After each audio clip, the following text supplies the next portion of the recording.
Jolly Molly. On the island of Sodor, Anaya was finally pulling her train like Sir Topham had it asked. As she steamed along the countryside, she longed for a friend. She could see Belle near Olstead, and Emily was who she had just left at Brendam Docks. Then she had to take the trucks on to Knapford. So when Anaya made her first delivery, she chuffed back down. She and her trucks changed tracks, and they hurried off to Knapford. Meanwhile, down at Knapford, Molly was busy. She was not happy, except she was only sad. Hello, Molly, peeped Thomas. Whatever is the matter? I'm upset, said Molly. Why? Chuffed Thomas. 'Cause I'm stuck at Knapford shunting trucks all the time, she wheezed. Don't worry, puffed Thomas. You'll get your day soon. What? You rode the rails down the track. Molly knew Thomas was right, but she was still wretched and sad and depressed. Anaya whistled into Knapford. She was sad too. Be hearty, act salty. Why are you so glum? He said. I want a friend, said Anaya. Nobody ever has helped me today. You just got here this morning, said Salty quickly. I want a friend along the countryside when I pull the mail. You've got Percy, peeped Philip. Percy's a good engine, said Molly. He's very good with the mail. Oh, chuffed Anaya. What a cow surprise. What does that mean? Chuffed Molly. It means what a wonderful surprise, said Anaya. As Anaya and her trucks backed, Anaya shunted and shoved the trucks away.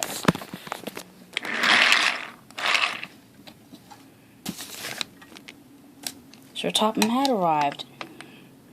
Molly, there's something important to tell you.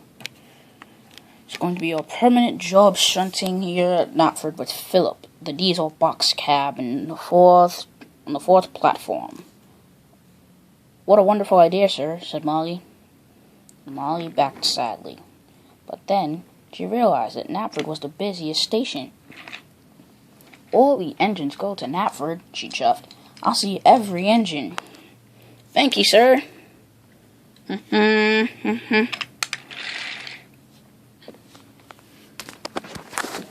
This made Molly very happy. When Duck pulled in, she was even happier. Hello, Molly, said Duck. I need to take those two coaches back there off to Ulfstead, said Duck. I need to take them to Ulfstead. Don't worry, said Molly. I'll have your coaches shunted in a jiffy. Thank you, said Duck. And Duck steamed along, and Molly set to work. First, she had to move Spencer's special coach out of the way. Then, Molly heard a whistle. Woo! Spencer steamed in. Hello, Molly. Can you shunt my coach for me? I have to go now. But I have to shunt Duck's train, said Molly. Oh, well, he'll have to wait, said Spencer. And Spencer steamed along swiftly.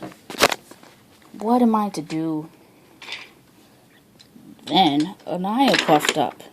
She had just got back from the yards with her trucks. Well, I can use a friend.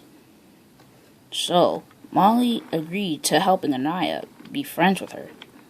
So they joked about, and no work was getting done with Molly.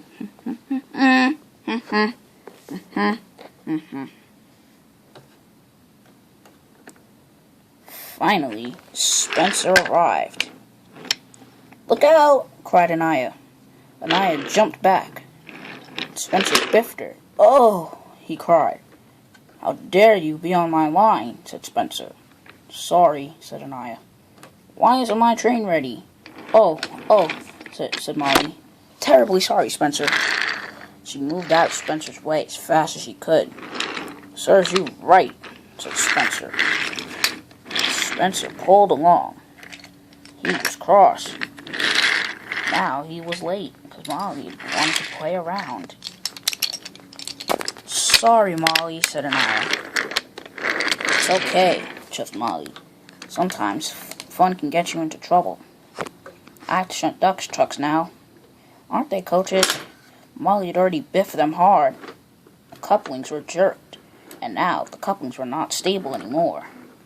"Oh well," chuffed Anaya.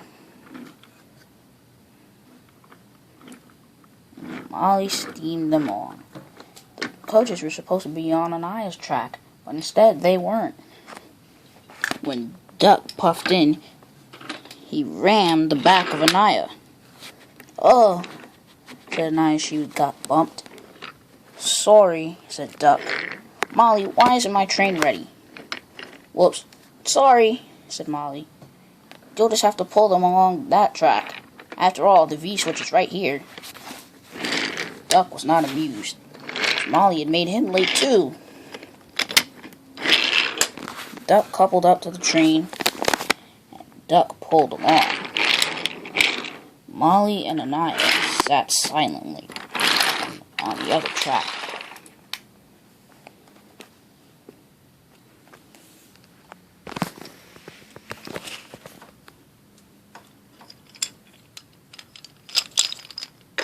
Gordon huffed in. Ooh, I need my express train shunted." But then Sir Topham had arrived. "Molly, you were too busy being happy, and you've made Spencer and Duck late, and now they both are lost. Their passengers are not at the station. They have all gotten on Bertie the bus, and they must be sent here." "The last thing I want to do," said Anaya, "was make another engine late with her train." "I'm sorry," said Anaya. "Don't worry." Soon Gordon's express train was ready, and he pulled along without any trouble. And Anaya and Molly were now good friends, because they both had a very fun day. "You're jolly, Molly," chuffed Anaya. "Huh," laughed Molly, "and we're good friends." "Right," chuffed Anaya, "good friends." And the two engines declared Jolly Molly was a good name for the two. Next story up soon. Whistles, horns, and bells. One afternoon on the island of Sodor, Gordon was at Knapford Station. Gordon was waiting for his passengers when Thomas puffed in. "Wah, wah." Thomas blew his whistle very loudly to let everyone know that he had arrived. "Wah!" Gordon grunted angrily. He was appalled. "Thomas, why must you let everyone know that you have arrived by whistling so loudly and annoyingly?" "I'm sorry, but my whistle is just the best ever," said Thomas. "And I'm sorry that I take so much pride in my amazing whistle." Gordon grunted angrily again. "Oh, no, you aren't saying that." "Yeah," chuffed James. "Have you not heard my whistle lately? And have you not seen how shiny I am?" All the other engines rolled their eyes at James. "That isn't funny," said Thomas. "You know what is funny? That wonky whistle," said James. "Listen to his wonky whistle." Thomas refused to blow the wonky whistle. "And my whistle isn't wonky," he chuffed. "Anyway, I have a better whistle than any engine on Sodor." "Don't lie," said Gordon. "We all know your whistle was silly and obnoxious." Thomas was mortified. Alright, we'll have a whistles, horns, and bells competition at Tidmouth Sheds later today. And I'll let all the other engines know, he chuffed. Wah, wah, wah. See? Chuffed James. There's that wonky whistle. Thomas puffed into Brentham Docks. He told Hero and Salty. Then, Thomas told Percy, Toby, and Edward down at Tidmouth Sheds. And then Thomas went on. He found Molly up on the Sodor suspension bridge. Okay, Thomas, she chuffed. I'll be at Tidmouth. And Thomas puffed away back to Knapford. When Thomas arrived, he was uncoupled from his train. And Gordon was uncoupled as well. All go to Tidmouth, chuffed Thomas. Thomas and Gordon steamed along. I'm on my way too, chuffed James. All the engines were chuffing and puffing to Tidmouth. Woo! Hero and Salty arrived. Molly was steaming along too. I'm on my way, Thomas, she leashed.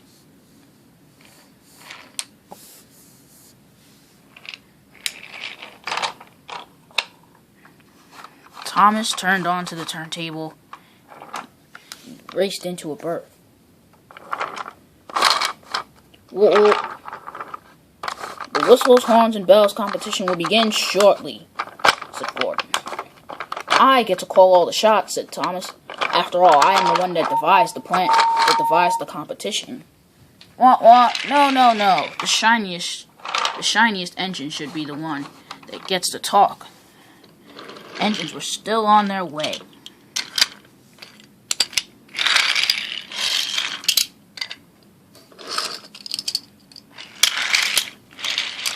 Soon, a lot of engines came from all around Sodor. The competition begins now, chuffed Thomas. Wah wah, woo woo, ree ree, wah wah, wah wah, ree ree, woo, lang lang lang, lang lang,